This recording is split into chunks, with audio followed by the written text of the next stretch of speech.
Good morning, and thank you for joining me for another morning of 5 minute motivational moments. I am Coach Jay, also known as Jatan Robinson. I am a spiritual life purpose and women's empowerment partner, which in turn means that I am a life coach with a focus on women, their pain, their purpose, and their power. I help them to reveal, deal, and heal from the pain and either define or refine their purpose and empower or encourage them to walk that purpose out. And today's topic is sabotage, specifically as it pertains to self. So, self sabotage. Now, yesterday I spoke about comparison and how you compare yourselves to others and how well they are doing versus how well you are doing, and just sitting in, this is what they're doing and I'm only here and I can't get there, so I'm just gonna stay here. Do you realize that is actually a form of self-sabotage? It's a form of self-sabotage. And here's what I mean by that. You use how you feel about how well someone else is doing in comparison to how you are doing in the same arena, same genre, same field of study, or same field economically or entrepreneurially, the same field. You compare how they're doing to how you're doing, and it stops you or slows you down from continuing your pursuit or your journey, or the thing that you are mandated to do. You use that as a way to hinder yourself.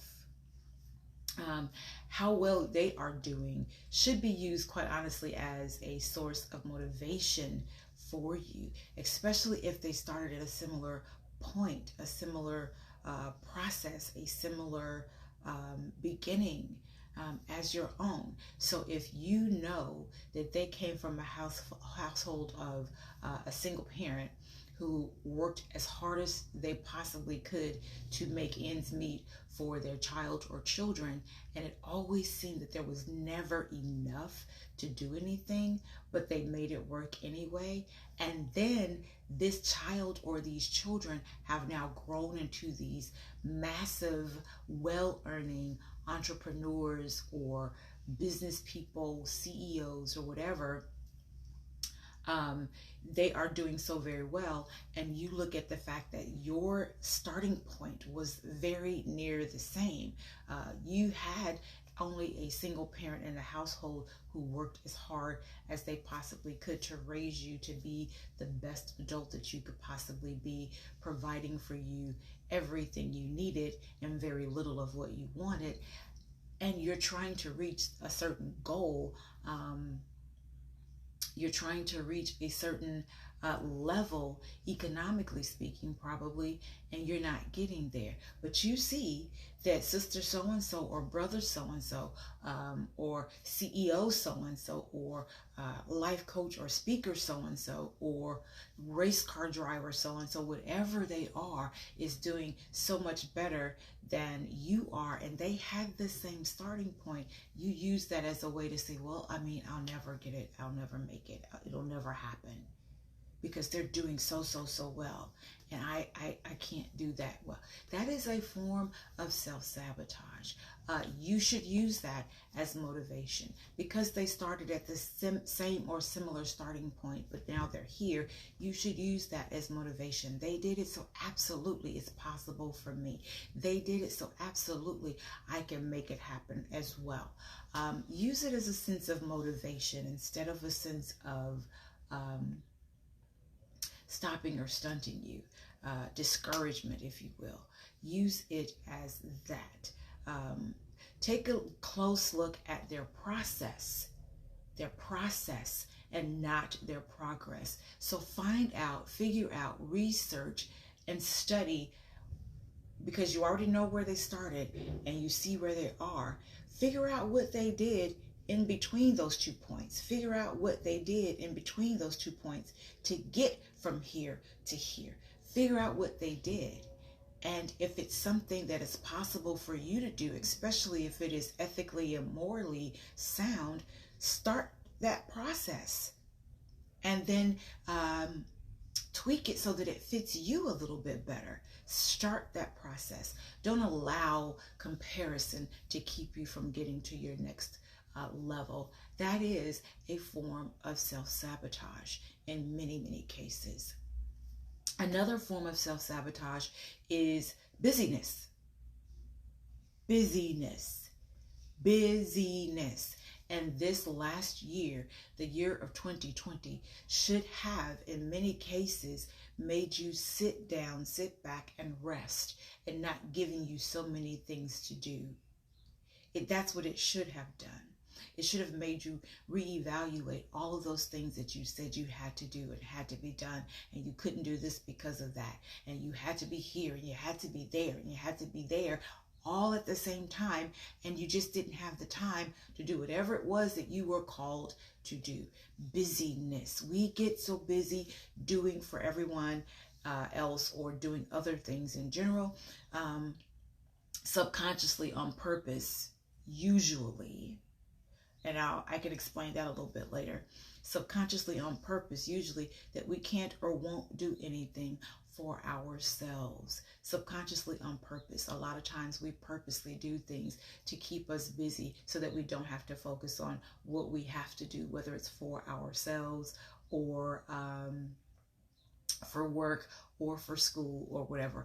A lot of times we do that thing on purpose, and many times we don't even realize that we've purposely done it. That's why I said subconsciously on purpose.